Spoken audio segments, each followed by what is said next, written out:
Milestone ট্র্যাজেডিতে ঝরে পড়ল আরও একটি ফুল, বাঁচানো গেল না চতুর্থ শ্রেণীর ছাত্রী আয়মানকে। এ পর্যন্ত মৃত্যু ৩২, এখনও সংকটাপন্ন ৬, কাজ করছেন বিদেশি চিকিৎসকরাও। ৩-৪ দিন সাক্ষাৎকার দিয়ে সেই কিভাবে মারা গেল আমরা কিছুই বুঝতে পারলাম না। সকাল 8:30 হঠাৎ করে তার কার্ডিয়াক অ্যারেস্ট হয়েছে। সাথে সাথে আমরা সিপিআর দিছি, কিছুক্ষণের জন্য সে রিভাইভ করছে, কিন্তু পরক্ষণে আর তার আমরা আসলে তাকে আর ফেরত আনতে পারিনি। সার্বিকভাবে ভালো ফলাফল আশা করার জন্য আমরা সর্বতভাবে চেষ্টা করে যাচ্ছি। বিমান চলাচলের অ্যাপ্রোচ লাইনের মধ্যে থাকা সব স্থাপনা অপসারণের পরামর্শ বিআইপি। ফ্লাই জোনে মিনিমাম কোনো ধরনের অ্যাসেম্বলি বিল্ডিং যেখানে সমাবেশ হয়, স্কুল তো অনেক মানুষের গ্যাদারিং থাকে, এই ধরনের অ্যাসেম্বলি বিল্ডিং করা উচিত না। দেখছিলেন প্রধান শিরোনাম। দুপুরের সময় সঙ্গে আছি আমি গোলাম রাব্বি এবং আমি আমিরুল ইসলাম আলিফ। এবার অন্যান্য শীর্ষ সংবাদ। নির্বাচন যত দেরি হবে তত প্রশ্নের মুখে পড়বে সরকার, তৈরি হবে সংকট, দাবি বিএনপি নেতার। ১৫ বছর বিচারের নামে প্রহসন দেখেছে দেশবাসী, বললেন জামায়াত আমির। খেলা অপ্রত্যাশিত বলছেন অভ্যুত্থানের নায়করা। ফ্যাসিবাদ বিরোধী দলগুলো পরিশুদ্ধ না হওয়ায় এনসিপির আত্মপ্রকাশ। ফেনীর পরশুরাম সীমান্তে বিএসএফ এর গুলিতে ২ বাংলাদেশি নিহত, আহত ১। শেরপুর দিয়ে নারী শিশু সহ ২১ রোহিঙ্গাকে পুশিন করল ভারত। রণক্ষেত্র থাইল্যান্ড কম্বোডিয়া সীমান্ত, মৃতের সংখ্যা বেড়ে ১৬, জীবন বাঁচাতে পালাচ্ছে লাখো মানুষ, ধৈর্য ধরার আহ্বান গুতেরেসের।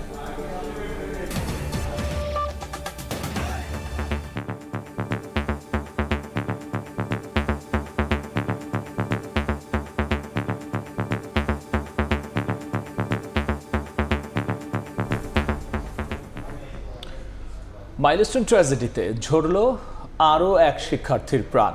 স্বাস্থ্য মন্ত্রণালয়ের তথ্য মতে এ পর্যন্ত মারা গেছেন ৩২ জন, এখনও ৬ জনের অবস্থা সংকটাপন্ন বলে জানিয়েছেন স্বাস্থ্য অধিদপ্তরের মহাপরিচালক।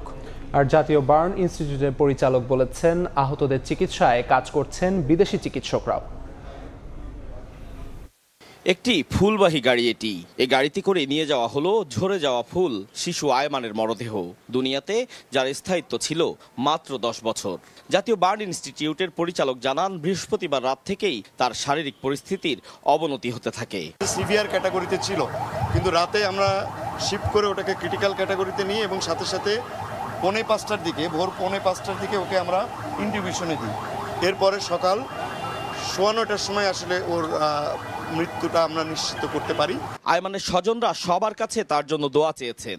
তবে অবুঝ মনের প্রশ্ন, ৪ দিন আগেও কথা বলা আয়মান কিভাবে মারা গেল। দূরাপ্রার্থী এতটুকু বাচ্চা কি কারণে কিভাবে মারা গেল আমরা কিছুই বুঝতে পারলাম না। ৩-৪ দিন সাক্ষাৎকার দিয়ে সেই বাচ্চা আজকে কিভাবে মারা যায়। সকাল 8:30 হঠাৎ করে তার কার্ডিয়াক অ্যারেস্ট হয়েছে। সাথে সাথে আমরা সিপিআর দিছি, কিছুক্ষণের জন্য সে রিভাইভ করছে, কিন্তু পরক্ষণে আর তার আমরা আসলে তাকে আর ফেরত আনতে পারিনি। এর আগে শুক্রবার সকালে হাসপাতালে আসেন স্বাস্থ্য অধিদপ্তরের মহাপরিচালক ও স্বাস্থ্যসেবার সচিব। চিকিৎসার ব্যাপারে খোঁজ খবর নিয়ে সাংবাদিকদের সঙ্গে কথা বলেন তারা। জানান, সিঙ্গাপুর ও চীনের চিকিৎসক দল কাজ করছেন বাংলাদেশের চিকিৎসকদের সঙ্গে। সিঙ্গাপুরের যে টিম, এরা আসলে এই হাসপাতালের সাথে খুবই ওরিয়েন্টেড। মানে যিনি চিফ, উনি এই বার্ন ইনস্টিটিউটের সাথে প্রত্যক্ষভাবে আসলে অনেকদিন ধরে কাজ করছেন। সার্বিকভাবে ভালো ফলাফল আশা করার জন্য আমরা সর্বতভাবে চেষ্টা করে যাচ্ছি। এদিকে দিয়াবাড়িতে মাইলস্টোনের শিক্ষার্থী উমায়ের নূর আশফিক, বোরহান উদ্দিন বাপ্পি ও মাহিদ হাসান আরিয়ানের কবরে সস্ত্রীক শ্রদ্ধা নিবেদন করেছেন বিমান বাহিনী প্রধান air chief marshal Hasan Mahmud Khan. Ataur Kawsar, Somoy Sangbad, Dhaka. এই মুহূর্তে জাতীয় বার্ন ইনস্টিটিউটের সামনে আছেন সহকর্মী আতাউল কাউসার এবং মাইলস্টোন স্কুলের সামনে আছেন তানভীর হাসান মেঘ। আমরা সরাসরি প্রথমে যাচ্ছি কাউসারের কাছে। প্রতিবেদনে যেমনটি দেখছিলেন, আজ সকালে সর্বশেষ মৃত্যুবরণ করেছে শিশু আয়মান। মাত্র ১০ বছর বয়সে এই পৃথিবী ছাড়তে হলো তাকে। মর্মান্তিক ঘটনায় শিশু আয়মানকে নিয়ে মোট মৃতের সংখ্যা গিয়ে দাঁড়ালো ৩২-এ। এখনো পর্যন্ত ৪১ জন এই হাসপাতালে চিকিৎসাধীন আছে এবং আইসিইউতে আছেন ৬ জন। গতকাল রাতে পরিচালক জানিয়েছিলেন আইসিইউতে ছিলেন 8 জন, অর্থাৎ সেখান থেকে আজ একজন মারা যাওয়ার পরে 7 জন হওয়ার কথা ছিল, কিন্তু তাই আমাদের আজ জানিয়েছেন যে আইসিইউতে বর্তমানে আছেন 6 জন, অর্থাৎ একজনকে আইসিইউ থেকে শিফট করা হয়েছে। যে বিষয়টি গতকালই পরিচালক আমাদের জানিয়েছিলেন যে আইসিইউতে 3 জনের অবস্থা অনেকটাই উন্নতির দিকে, হয়তো আজ তারা তাদেরকে আইসিইউ থেকে শিফট করবেন। তো সেই ধারাবাহিকতায় হয়তো আজ আইসিইউ থেকে একজনকে শিফট করা হয়েছে।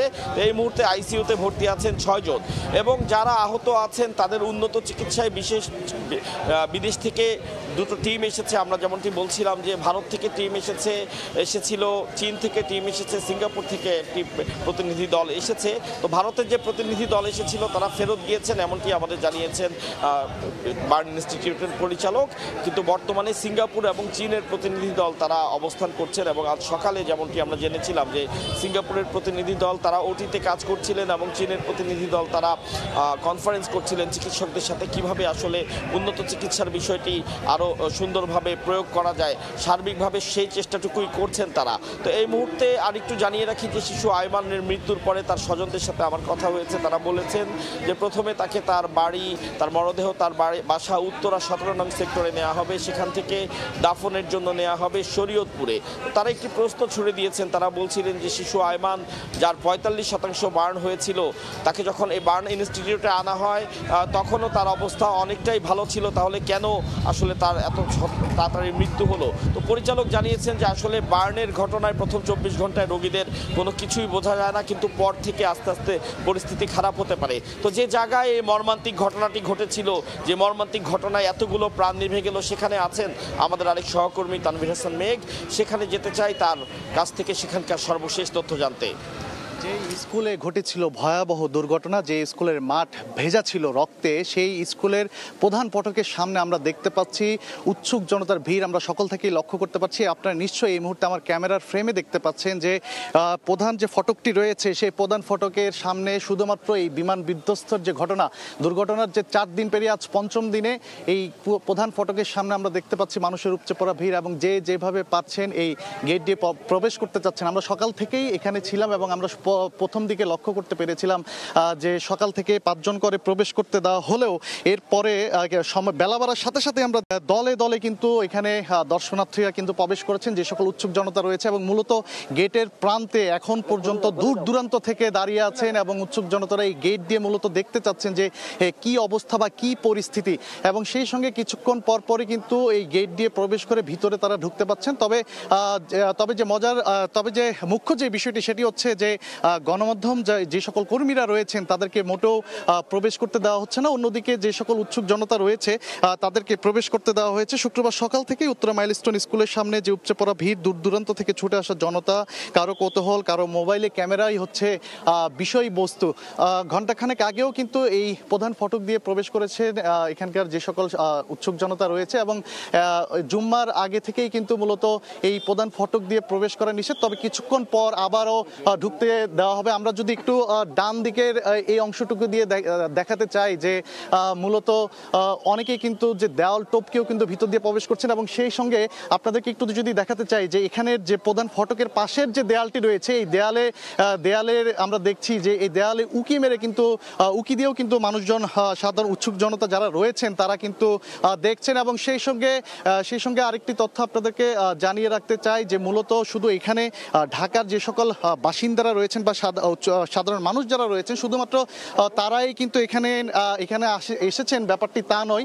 ঢাকার বাইরে থেকেও, অর্থাৎ অন্যান্য জেলা থেকেও কিন্তু আমরা সকাল থেকে যেহেতু এখানে ছিলাম সেই জায়গা থেকে আমরা দেখেছি যে শুধুমাত্র ঢাকার বিভিন্ন জেলা থেকে, বিভিন্ন প্রান্ত থেকে, দূর দূরান্ত থেকে মূলত তারা এখানে এসেছেন যে এই বিধ্বস্তের যে ঘটনা সেটি মূলত একটু দেখতে এসেছেন। অর্থাৎ বলা চলে যে এটি এখন যেন আর স্কুল নয়, যত এক কথায় যদি বলতে যাই সেটি এখন দর্শনার্থীদের এক স্থানে পরিণত হয়েছে। তো সবকিছু মিলে এই ছিল আমার কাছে উত্তরা মাইলস্টোন স্কুল থেকে সবশেষ।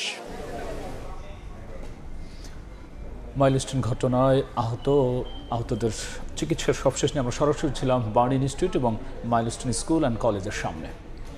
অন্য প্রসঙ্গ, এনসিপির দেশ গড়তে জুলাই পদযাত্রা এখন সুনামগঞ্জে। পদযাত্রা শেষে শহরের ট্রাফিক পয়েন্টের পথসভায় যোগ দেবেন দলটির কেন্দ্রীয় নেতারা। এই মুহূর্তে সেখানে আছেন সহকর্মী আমিনুল ইসলাম, সরাসরি যাচ্ছি তার কাছে।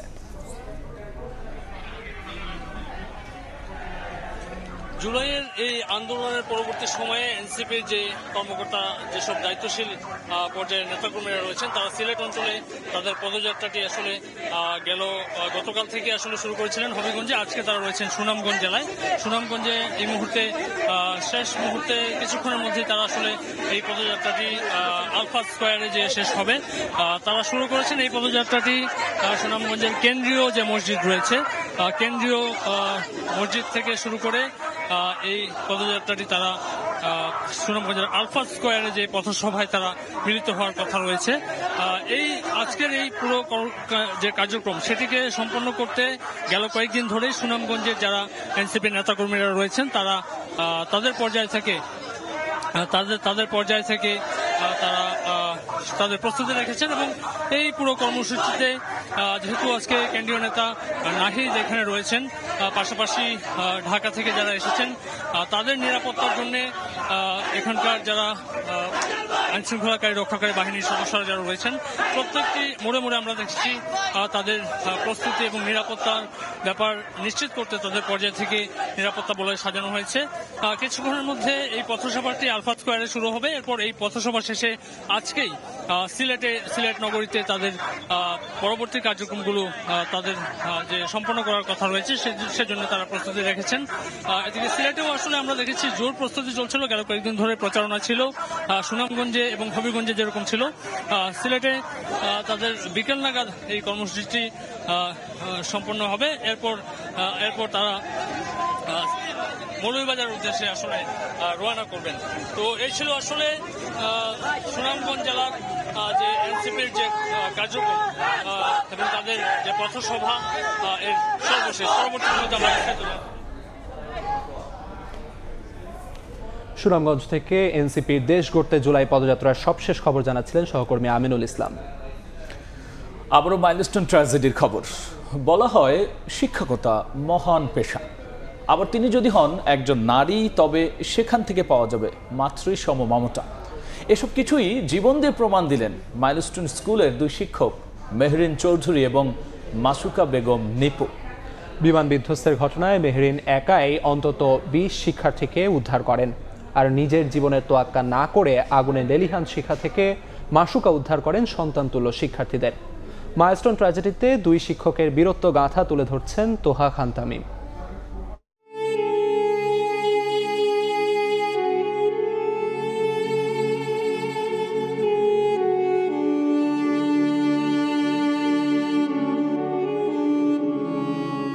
সোমবারের মধ্য দুপুর, দিনের পড়ার পাঠ চুকিয়ে তখন প্রস্তুতি শেষ ঘণ্টা বাজার। এমন সময় আছড়ে পড়ল বিমান, ভেতরে বাবা মার আদরের সোনামণিরা। সবাই যখন জীবন বাঁচাতে দিকবিদিক ছোটাছুটি করছেন, কেউ আবার ব্যস্ত মুহূর্ত ধরে রাখতে, তখন মাইলস্টোন স্কুলের শিক্ষক মেহরিন চৌধুরীর গতি ঠিক উল্টো দিকে। ক্লাস 3 স্কাই স্কাউট সহ বিভিন্ন শ্রেণীর শিক্ষার্থীরা যখন আগুন থেকে বাঁচার আকুতি করছে, তখনই মায়ের মতো এগিয়ে আসেন মেহরিন। বিভীষিকাময় সে সময় শিক্ষার্থীদের তিনি বলেছিলেন, দৌড়াও, ভয় নেই, আমি আছি। এর মধ্যে মেহরিনের শরীরে প্রায় সব অংশ পুড়তে থাকলেও দমে থাকেননি তিনি। 80% পোড়া শরীর নিয়ে একের পর এক শিক্ষার্থীকে বের করেন প্রাথমিকের ইংলিশ ভার্সন ভবন থেকে। প্রত্যক্ষদর্শীদের মতে এমন করেই তিনি সেদিন বাঁচিয়েছিলেন অন্তত 20 শিক্ষার্থীকে। যে বাবা মা জন্ম দিয়েছিলেন এমন রত্ন, সেই বাবা মায়ের পাশেই চিরনিদ্রায় শুয়ে শিক্ষিকা মেহরিন। বার্ন ইনস্টিটিউটের আইসিইউতে 2 সন্তানের জননী মেহরিন মৃত্যুর আগে তার জীবনসঙ্গীকে বলেছিলেন, ওরা আমার সন্তানের মতো, কিভাবে ছেড়ে আসি। বাচ্চাগুলো বলতেছে এই মিস না থাকলে আমরা বাঁচতাম না, আমরা পুড়ে যেতাম। এই মিস নিজে পুরে আমাদেরকে বাঁচাইছে। তখনই আমি তাকে প্রশ্ন করলাম যে তুমি তো বাঁচার সুযোগ পাইছিলে, কেন তুমি এই কাজটা কেন করলা? বলে যে দেখো এই বাচ্চাগুলো তো আমার বাচ্চা। তা আমি বললাম যে তোমার তো নিজের 2টা বাচ্চা আছে, আমি আছি, তুমি একটু চিন্তা করলা না?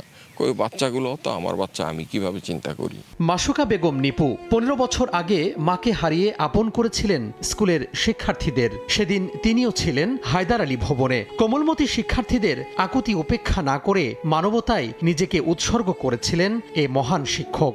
নিশ্চিত মৃত্যু জেনেও নিরাপদে আশ্রয়ে পাঠান শিক্ষার্থীদের। রক্তের না হোক, শিক্ষার্থীদের সাথে তার সম্পর্ক ছিল আত্মার। শরীরে আগুন ধরলেও শেষ সময় পর্যন্ত লড়ে যান প্রাণপণে। শিক্ষার্থী সহ সংশ্লিষ্টরা বলছেন, শিক্ষক মেহেরিন মাসুকারা মরে না, তারা ফিরে আসে বারবার, মানবতার জন্য, কল্যাণের স্বার্থে। তোহা খান তামিম, সময় সংবাদ, ঢাকা। বাবার চুমু খেয়ে স্কুলে গিয়েছিল সারিয়া।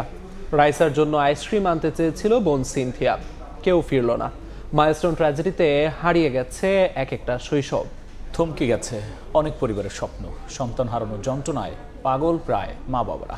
খুঁজে ফিরছেন বুকের ধনের স্মৃতি। সুমন সরকারের ছবিতে আবু সাইদ নিশানের রিপোর্ট।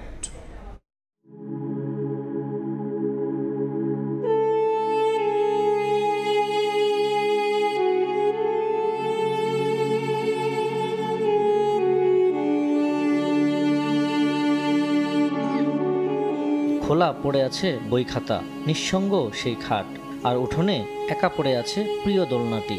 চারপাশে যেন শুধুই একরাশ শূন্যতা, সারিয়া নেই। রাইসার খেলনার গাড়িটাও পড়ে আছে ঠিক আগের মতোই, যেন অপেক্ষায় আছে কখন ফিরে আসবে উচ্ছল শিশুটা।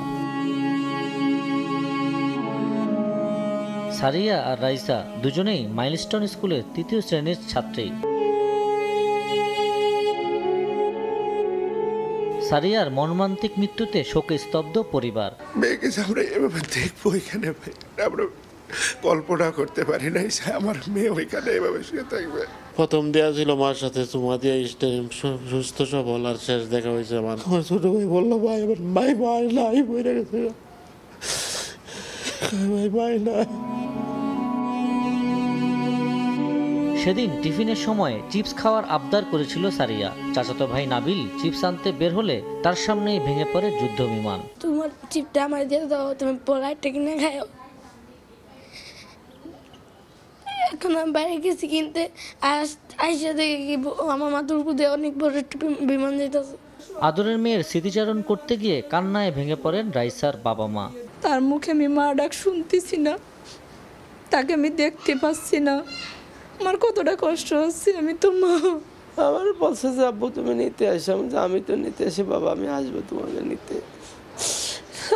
তো আর আমার মেয়ে নিতে আনতে পারি নেই, এই কষ্টে তো আরো বুক ফেটে যাচ্ছে।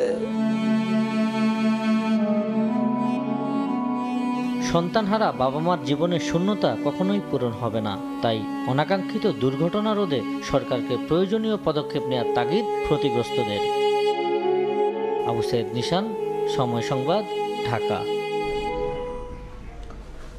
বিমান চলাচলের অ্যাপ্রোচ লাইনে থাকা স্কুল, মসজিদ সহ সব স্থাপনা অপসারণের পরামর্শ দিয়েছে Bangladesh institute of planners BIP। প্রতিষ্ঠানটির সভাপতি বলেছেন, এই এলাকায় ভূমি ও ভবন উচ্চতা দুটোরই নীতি লঙ্ঘন হয়েছে। ড্যাপের নকশায় বিমানবন্দরের আশপাশে জলাভূমি থাকার কথা থাকলেও তার বাস্তবায়ন নেই মন্তব্য করে আদিল মোহাম্মদ বলেন, এমন ঘটনায় রাজুক ও সিভিল এভিয়েশনের দায় রয়েছে। দেশের ইতিহাসে এত বড় বিমান দুর্ঘটনা এর আগে দেখেনি বাংলাদেশ। সোমবার রাজধানীর দিয়াবাড়ির মাইলস্টোন স্কুল অ্যান্ড কলেজে বিমান বাহিনীর যুদ্ধ বিমান বিধ্বস্তে হতবিহ্বল গোটা জাতি। এমন অনাকাঙ্ক্ষিত দুর্ঘটনায় জনমনে প্রশ্ন ওঠে, কিভাবে জনবসতিপূর্ণ এলাকায় যুদ্ধ বিমানের প্রশিক্ষণ হয়। একইভাবে প্রশ্ন ওঠে, বিমানবন্দর এলাকায় কিভাবে অনুমোদন পায় এমন স্কুল ভবন। উত্তরায় যে মাইলস্টোন কলেজে শুক্রবার সকালে বাংলাদেশ ইনস্টিটিউট অব প্ল্যানার্সের কনফারেন্স রুমে মাইলস্টোন স্কুলে বিমান দুর্ঘটনা, জননিরাপত্তা ও উন্নয়ন নিয়ন্ত্রণে রাষ্ট্রের দায় ও করণীয় শীর্ষক সংবাদ সম্মেলন আয়োজন করে প্রতিষ্ঠানটি। উপস্থিত আছেন আমাদের বোর্ড সদস্য। উন্নয়নের ক্ষেত্রে জননিরাপত্তাকে সবার আগে গুরুত্ব দিতে হবে বলে মত সাধারণ সম্পাদকের। ল্যান্ডিং এবং টেক অফ ওয়ে যেটা আর কি, ওই যে ফানেল, ওই ফানেলটা এখনই একটা অডিট করতে হবে। অডিট মানে হচ্ছে টেকনিক্যাল একটা অ্যাসেসমেন্ট করতে হবে।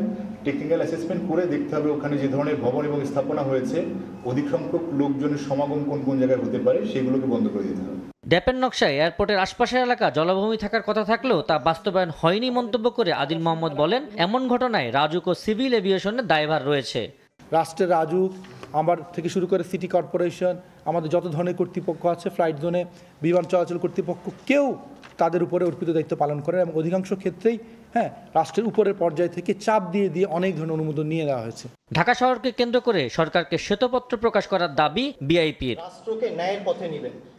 আবু সাইদ নিশান, সময় সংবাদ, ঢাকা। মাইলস্টোন ট্র্যাজেডিতে নিহতদের আত্মার মাগফিরাত কামনায় বিশেষ দোয়া ও মোনাজাতের আয়োজন করেছে ইসলামিক ফাউন্ডেশন। বাইতুল মোকাররমে জুমার নামাজ শেষে বিশেষ মোনাজাত করেন মুসল্লিরা। মোনাজাতে আত্মার মাগফিরাত ও আহতদের দ্রুত সুস্থতা কামনা করেন। এ ধরনের দুর্ঘটনা থেকে রক্ষায় সৃষ্টিকর্তার কাছে সাহায্য চান তারা। পাশাপাশি শোকাহত পরিবারের ধৈর্য কামনা করেন মুসল্লিরা।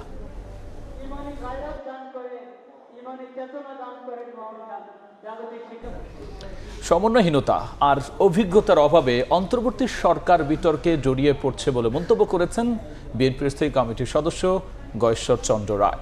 সকালে মাইলস্টোন স্কুলে বিমান বিধ্বস্তের ঘটনায় নিহত আনিকার পরিবারের সঙ্গে দেখা করে এ মন্তব্য করেন তিনি।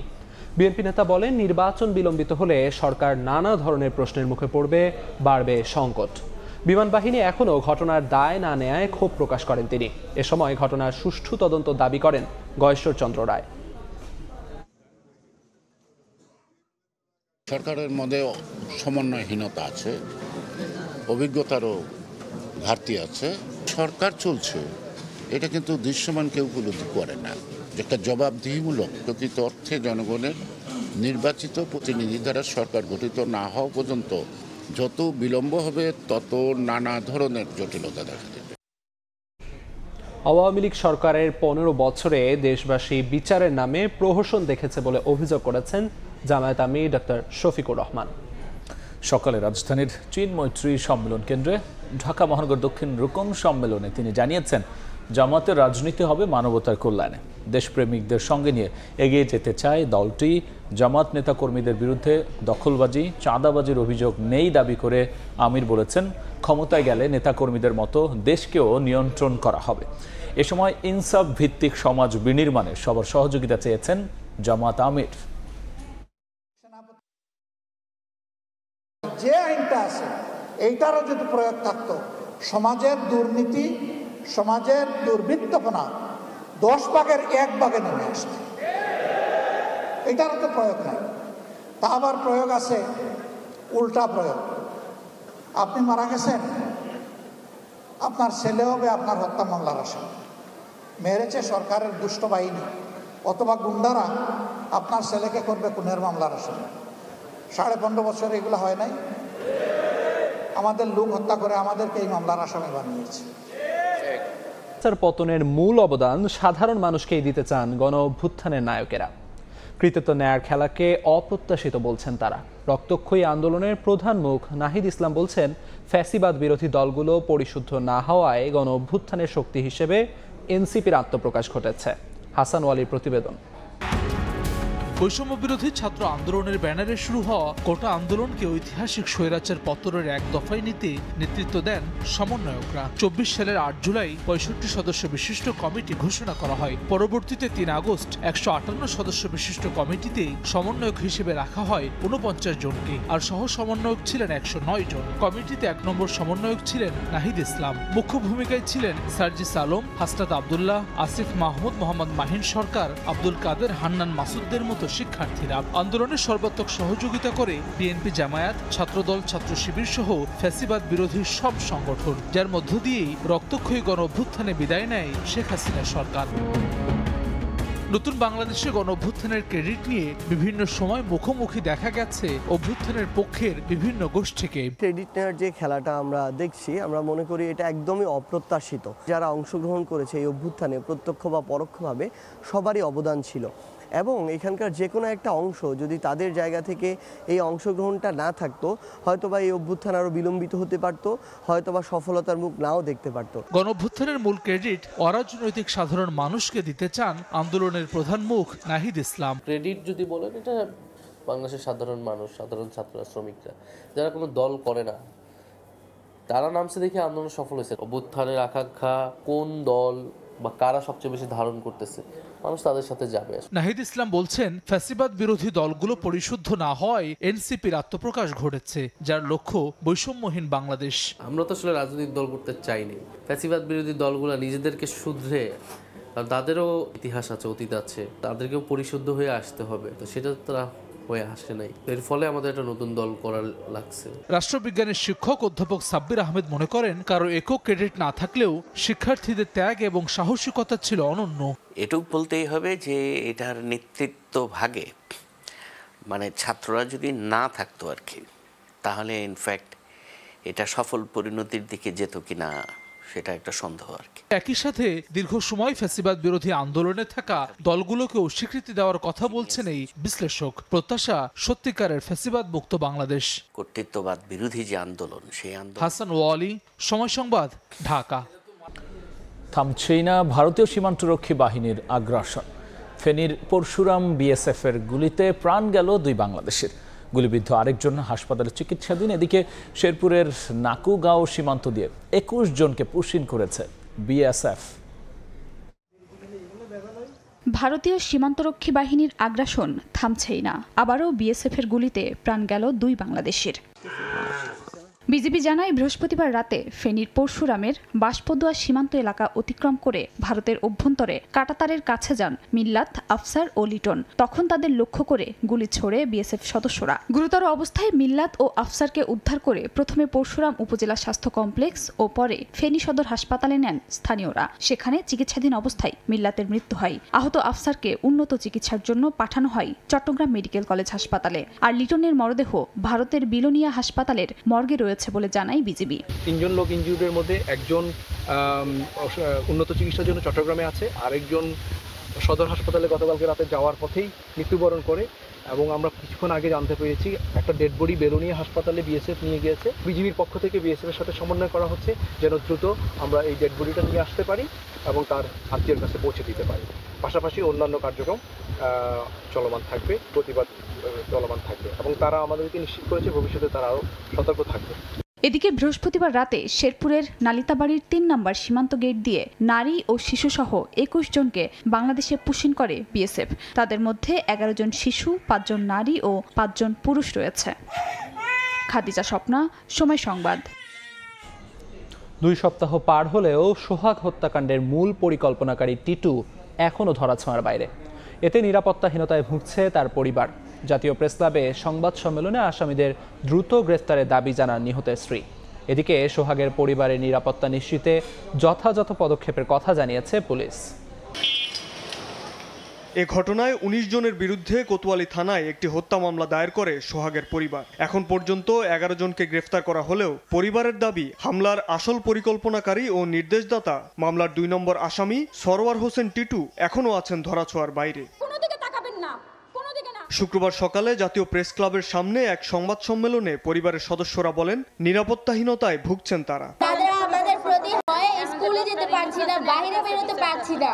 একজন কলিজা ছাড়া মানুষ কিন্তু রাস্তায় মারতে পারে না, তাহলে আমাদের মারতেও কিন্তু তার 2 সেকেন্ড সময় লাগবে না। তো আমরা চাচ্ছি তাকে অতি দ্রুত আইনের আওতায় আনা হোক। হামলায় জড়িত সকলকে দ্রুত বিচার ট্রাইব্যুনালে বিচার করে 1 মাসের মধ্যে দৃষ্টান্তমূলক শাস্তির দাবি পরিবারের। মানুষে কিভাবে এরকম করে নিষ্ঠুরের মতো হত্যা করে? আমি চাই আমার হাজবেন্ডে যারা মারছে তাদের কঠিন শাস্তি হোক। এরকম কাজ আর কেউ যেন করার সাহস না পায়। এদিকে কোতোয়ালি থানার ওসি মোহাম্মদ মনিরুজ্জামান সময় সংবাদকে জানিয়েছেন, মামলার 2 নম্বর আসামি টিটুকে ধরতে তৎপর রয়েছে পুলিশ। দ্রুতই গ্রেফতার হবে আসামি। পরিবারের নিরাপত্তা নিশ্চিতেও যথাযথ পদক্ষেপ নেওয়ার কথা জানান তিনি। আমাদের সর্বোচ্চ প্রচেষ্টা দিয়ে মামলার যে 2 নম্বর আসামি তাকে ধরার জন্য আমরা খুব জোর প্রচেষ্টা চালাচ্ছি। হয়তো দ্রুতই তাকে আমরা ধরে ফেলতে পারবেন। পরিবার তো থাকে ভিন্ন থানা এলাকায়, ওই থানার সাথে আমরা যোগাযোগ করে আমরা অবশ্যই তাদের নিরাপত্তা বিষয়টা আমাদের মাথায় আছে। মামলাটি যথেষ্ট গুরুত্বের সঙ্গে দেখা হচ্ছে বলে জানান এ কর্মকর্তা। শাবাব ওয়াসি, সময় সংবাদ, ঢাকা। দুপুরের সময় আরও থাকছে। জমকালো আয়োজনে হাতিরঝিলে অনুষ্ঠিত হলো ফ্যামিলি ম্যারাথন। দৌড়ের মাধ্যমে পারিবারিক সম্পর্ক সুদৃঢ় করাই লক্ষ্য। দেশীয়দের পাশাপাশি আলো ছড়ান বিদেশিরাও।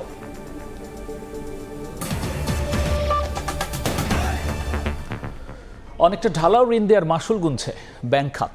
একদিকে দেশের অর্থঋণ আদালতে 2 লাখেরও বেশি মামলায় আটকে আছে আমানতকারীদের 4 লাখ কোটি টাকারও বেশি।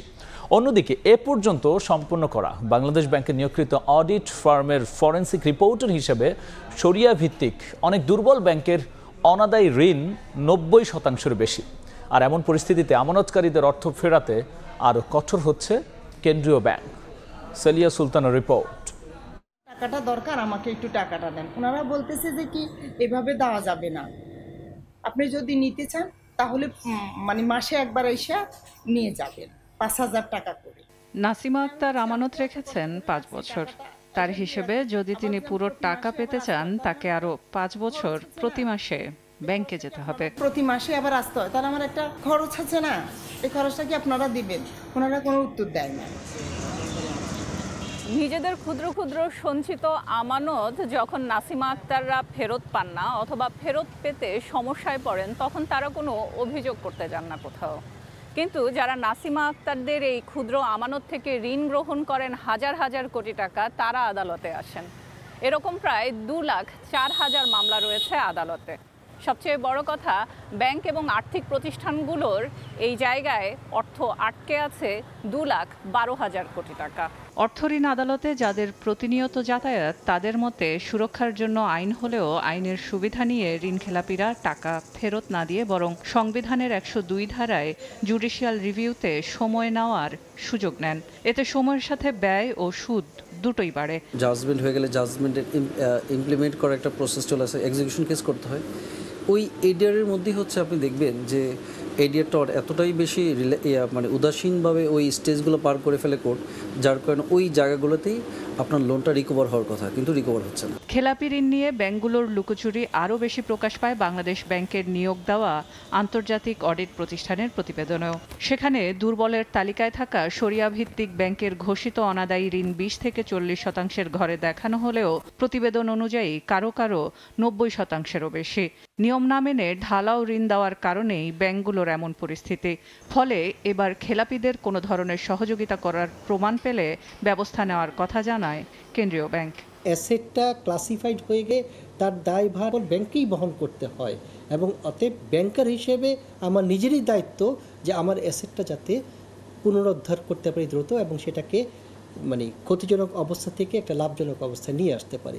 এই জন্য আমরা বারবার বলতেছি যে এই ক্ষেত্রে কোনো প্রকার গাফিলতি বা প্রচেষ্টার অভাব আমরা বরদাস্ত করব না। ব্যাংক খাতের খেলাপি ঋণের তালিকায় এগিয়ে 4 রাষ্ট্রায়ত্ত ব্যাংক ও 6টি বেসরকারি ব্যাংকের অংশীদারিত্ব 3,27,000 কোটি টাকা, যা মোট খেলাপি ঋণের 71%। তবে অডিট ফরেন্সিক রিপোর্টে এটি আরও বাড়বে, যা ব্যাংক খাতকে ইতিবাচক ধারায় ফেরাতে ব্যাপকভাবে চাপ সৃষ্টি করবে বলে মনে করছেন ব্যাংক সংশ্লিষ্টরা। সেলিয়া সুলতানা, সময় সংবাদ, ঢাকা। পানি বাড়ার সঙ্গে ভাঙন দেখা দিয়েছে পদ্মার 2 তীরে। এরই মধ্যে নদী গর্ভে চলে গেছে মানিকগঞ্জ, রাজবাড়ী, শরীয়তপুরের প্রায় 200 বিঘা ফসলি জমি, বসতবাড়ি ও বিভিন্ন স্থাপনা।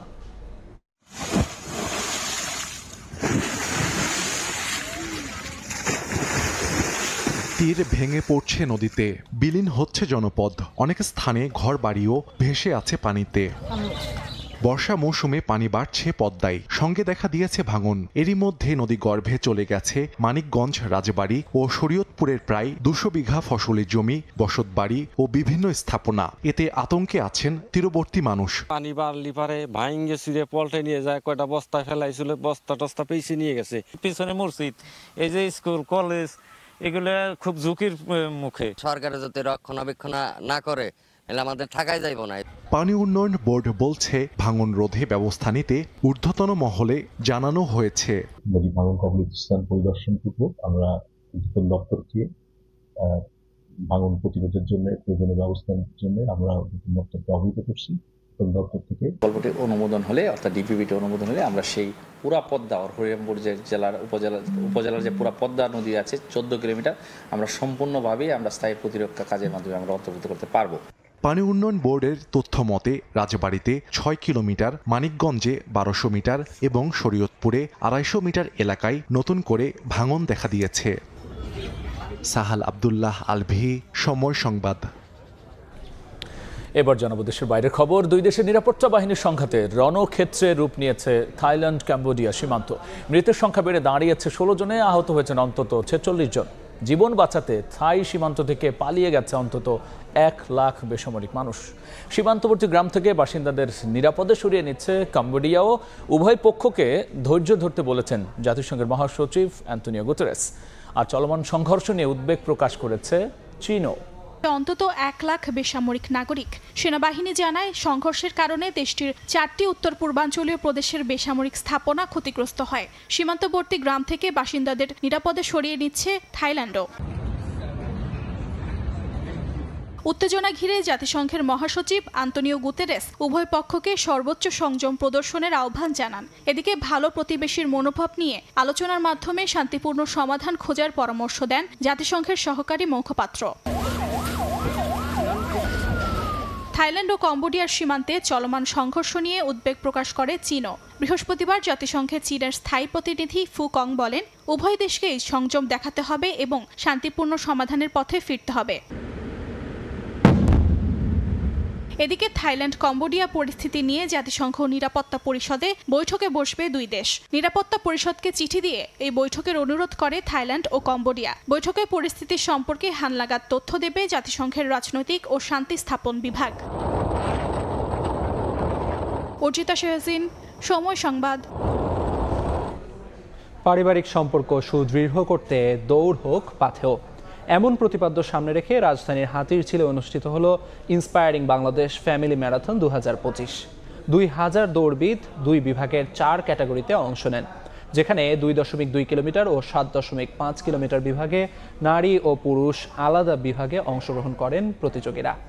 মূলত পরিবারের সদস্যদের সঙ্গে দৌড়ানোর মাধ্যমে সুস্থতার চর্চা শুরু করতেই এই আয়োজন বলে জানান আয়োজকরা। সকালের স্নিগ্ধ শীতল হাওয়া আর সুস্থ থাকার প্রবল আকাঙ্ক্ষা। ছুটির ভোরটা ঘুমিয়ে কাটানোর উপায় থাকলেও সেই আলসেমিকে পাশ কাটিয়ে ম্যারাথনে দৌড়প্রেমীরা। কেউ বাবার হাত ধরে, কেউ আবার এসেছেন বড় ভাইয়ের সঙ্গে। রাজধানীর হাতিরঝিলে অনুষ্ঠিত হয়ে গেল ইন্সপায়ারিং বাংলাদেশ ফ্যামিলি ম্যারাথন 2025। 2000 দৌড়বিদ অংশগ্রহণ করেন এবারের আসরে। ফ্যামিলি ম্যারাথনের এবারের আসর 2 বিভাগে 4 ক্যাটাগরিতে অনুষ্ঠিত হয়। শারীরিক প্রতিবন্ধকতাকে ছাপিয়ে এই ম্যারাথনে অংশ নেন বিশেষভাবে সক্ষমরাও। সুস্থ থাকার তাগিদ আর সুস্থ জীবন গঠনে এ ধরনের ম্যারাথনের কোনো বিকল্প নেই বলে মনে করেন প্রতিযোগীরা। খুবই ভালো লেগেছে। শারীরিকভাবে সুস্থ থাকাটা খুব জরুরি, যেটা মেয়েরা একটু এটা কম করে। কাজের পাশাপাশি আমাদের প্রত্যেকেরই উচিত সপ্তাহে একটা দিন হলেও দৌড়ানো। বুড়ো থেকে কুড়ি সবাই এখানে যে অংশগ্রহণ করে আমরা এটাতে খুবই আনন্দিত। শুধু দেশিরাই নন, ফ্যামিলি ম্যারাথনে অংশ নেন ফিলিপিন্স, নেদারল্যান্ডস, জার্মানি, মালয়েশিয়ানরাও। মালয়েশিয়া থেকে ওখান থেকে আসছি আর কি, এখানে রান দেওয়ার জন্য আমার ফ্রেন্ডরা ইন্সপায়ার করছে। They all overtaking me and I was like, oh man, I'm from Germany. I think it's nice that we encourage. এদিকে পারিবারিক সম্পর্ক সুদৃঢ় করা আর ঘর থেকে সুস্থতার চর্চা শুরু করতে এ ধরনের ফ্যামিলি ম্যারাথনের আয়োজন করা হয়েছে বলে জানান আয়োজকরা। এই যান্ত্রিক নগরে ভোরে আপনি 5টার দিকে আপনি ফুল ফ্যামিলি নিয়ে পার্টিসিপেট করছেন। হেলদি লাইফস্টাইল এবং যে লিভিং এর যে কনসেপ্টটা, এটাকে প্রমোট করার জন্য আমাদের আসলে করা। এবারে ইন্সপায়ারিং বাংলাদেশ ফ্যামিলি ম্যারাথন 2025-এর মিডিয়া পার্টনার হিসেবে ছিল সময় টেলিভিশন। দৌড় হতে পারে সুস্থতা নিশ্চিতে বড় নিয়ামক। ব্যস্ত নগরীর কোলাহলমুক্ত সকালে পরিবারের সঙ্গে দৌড়ানো তো সেখানে আরও অনেক বিশেষ।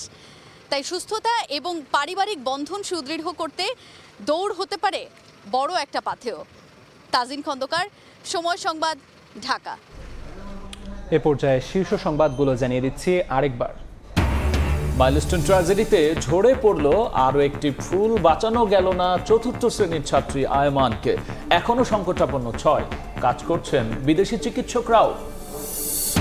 নির্বাচন যত দেরি হবে তত প্রশ্নের মুখে পড়বে সরকার, তৈরি হবে সংকট, দাবি বিএনপি নেতার। 15 বছর বিচারের নামে প্রহসন দেখেছে দেশবাসী, বললেন জামায়াত আমির। এবং ফেনীর পরশুরাম সীমান্তে বিএসএফের গুলিতে 2 বাংলাদেশি নিহত, আহত 1। শেরপুর দিয়ে নারী শিশুসহ 21 রোহিঙ্গাকে পুশিন করল ভারত।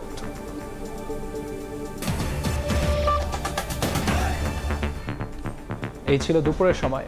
সঙ্গী থাকুন সময়।